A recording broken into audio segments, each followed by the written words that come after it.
Davis Winke with the Army Times noticed a jarring trend among Texas National Guardsmen last week. The key stressor that all four of these soldiers had in common was the state of Texas had either asked them to drop their life on, 2 weeks, 1 week, maybe less notice. Davis says those four soldiers all died by suicide since the end of October. First Lieutenant Charles Williams, who died last Thursday while on a holiday pass to go home and see his family.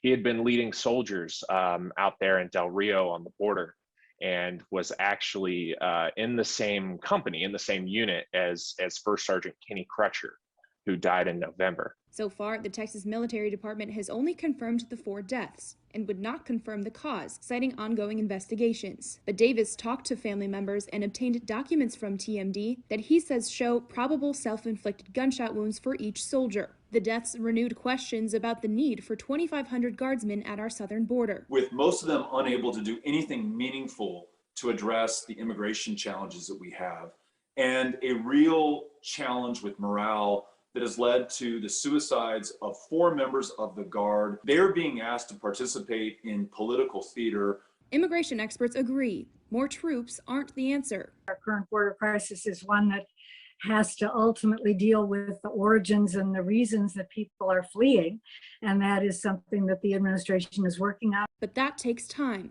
Meanwhile, local authorities in border towns are grateful for the extra help. I'd rather have the state doing what they're doing than the federal government doing nothing at all. Immigration experts point to Border Patrol data showing the number of migrants caught crossing illegally since the beginning of Operation Lone Star has remained steady. Border enforcement is in a different phase at this point, but the way to do it is to try to work together cooperatively. What's happening in Texas really is political grandstanding. The Texas Military Department says in addition to its 24-hour counseling hotline for members and access to mental health care, there is a behavioral health team specifically assigned to Operation Lone Star.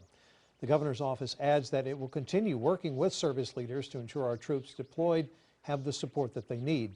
There's no set end date for the border mission.